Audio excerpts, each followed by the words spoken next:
I, John Fitzgerald Kennedy, do solemnly swear that you will faithfully execute the office of President of the United States. that I will faithfully execute the office of President of the United States And will, to the best of your ability, and will, to the best of my ability, preserve, protect, and defend the Constitution of the United States. preserve, protect, and defend the Constitution of the United States. So help you God. So help me God.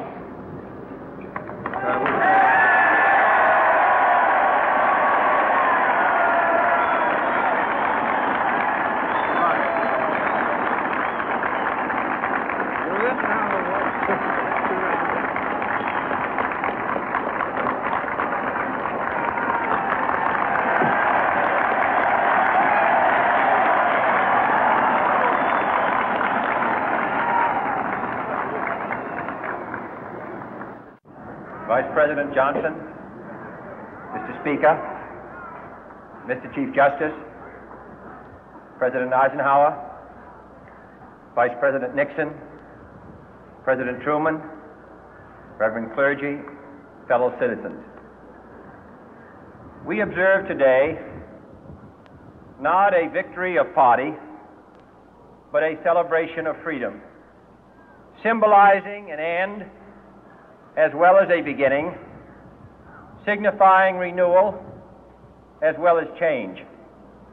For I have sworn before you and Almighty God the same solemn oath our forebears prescribed nearly a century and 3/4 ago.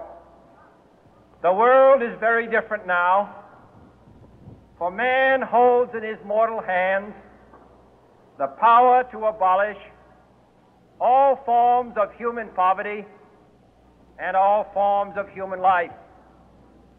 And yet the same revolutionary beliefs for which our forebears fought are still at issue around the globe.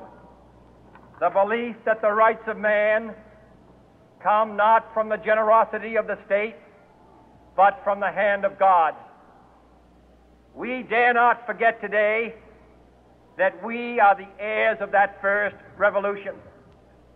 Let the word go forth from this time and place to friend and foe alike that the torch has been passed to a new generation of Americans born in this century, tempered by war, disciplined by a hard and bitter peace, proud of our ancient heritage, and unwilling to witness or permit the slow undoing of those human rights to which this nation has always been committed and to which we are committed today at home and around the world.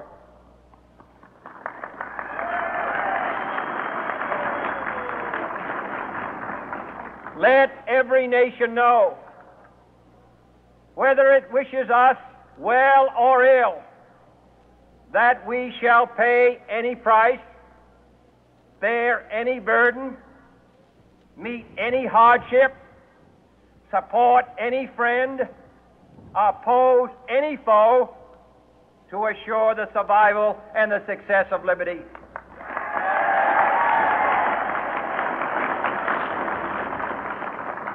This much we pledge and more.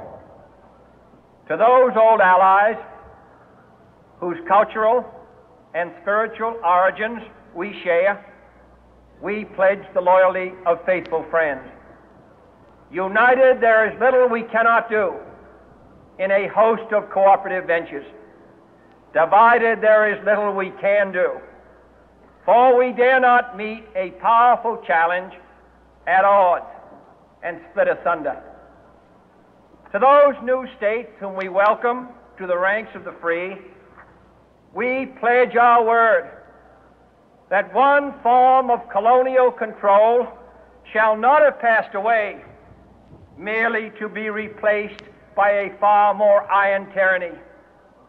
We shall not always expect to find them supporting our view, but we shall always hope to find them strongly supporting their own freedom. and to remember that in the past, those who foolishly sought power by riding the back of the tiger ended up inside.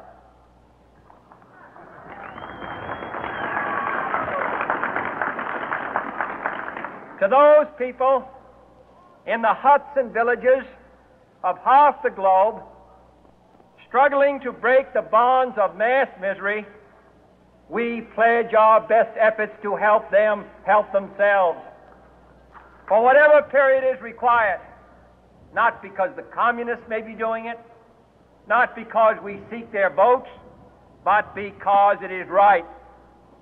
If a free society cannot help the many who are poor, it cannot save the few who are rich.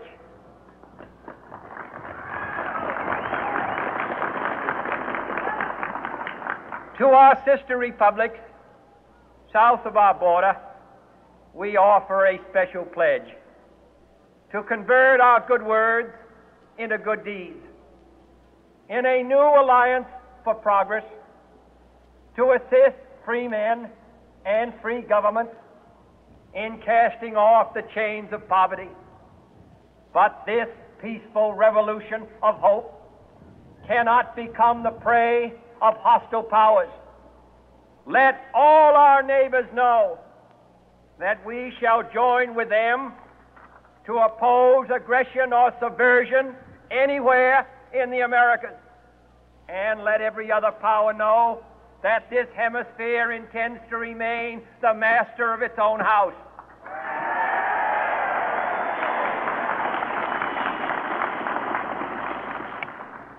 To that world assembly of sovereign states, the United Nations, our last best hope, in an age where the instruments of war have far outpaced the instruments of peace, we renew our pledge of support to prevent it from becoming merely a forum for invective, to strengthen its shield of the new and the weak, and to enlarge the area in which its writ may run.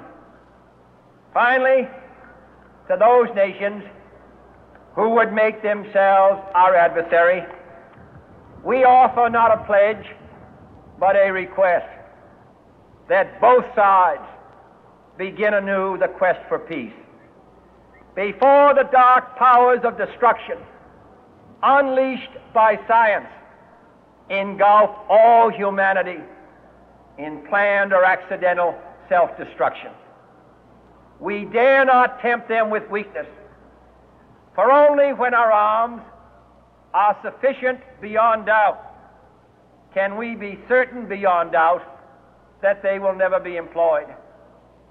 But neither can two great and powerful groups of nations take comfort from our present course, both sides overburdened by the cost of modern weapons, both rightly alarmed by the steady spread of the deadly atom, yet both racing to alter that uncertain balance of terror that stays the hand of mankind's final war.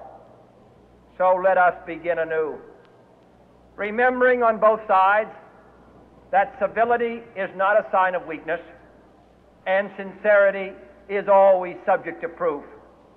Let us never negotiate out of fear, but let us never fear to negotiate.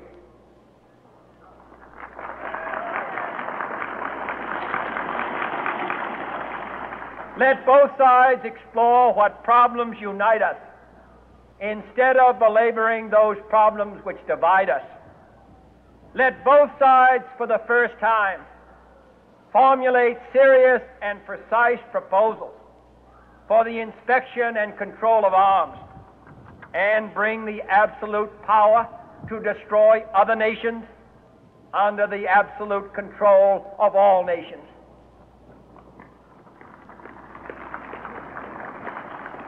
Let both sides seek to invoke the wonders of science instead of its terrors.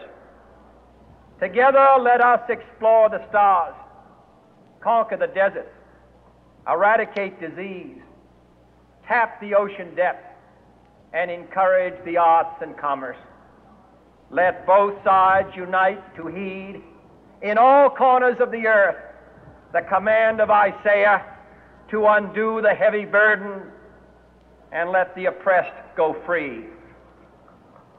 And if a beachhead of cooperation may push back the jungle of suspicion, let both sides join in creating a new endeavor, not a new balance of power, but a new world of law, where the strong are just and the weak secure and the peace preserved. All this will not be finished in the first 100 days, nor will it be finished in the first 1,000 days, nor in the life of this administration, nor even perhaps in our lifetime on this planet. But let us begin.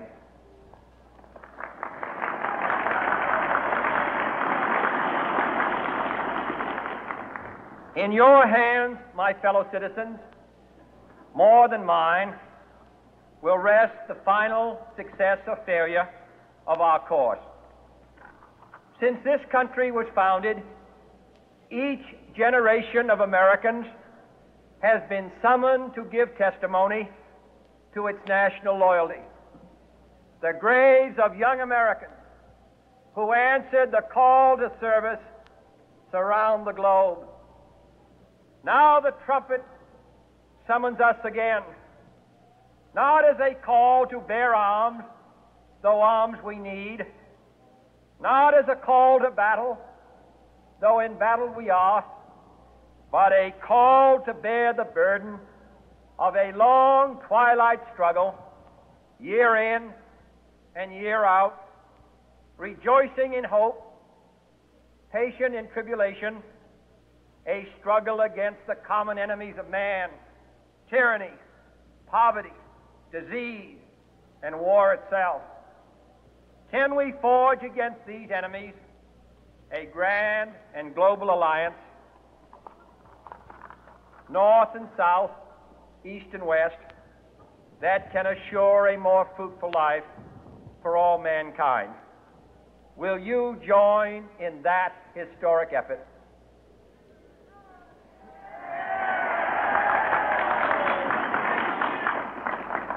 In the long history of the world, only a few generations have been granted the role of defending freedom in its hour of maximum danger. I do not shrink from this responsibility. I welcome it.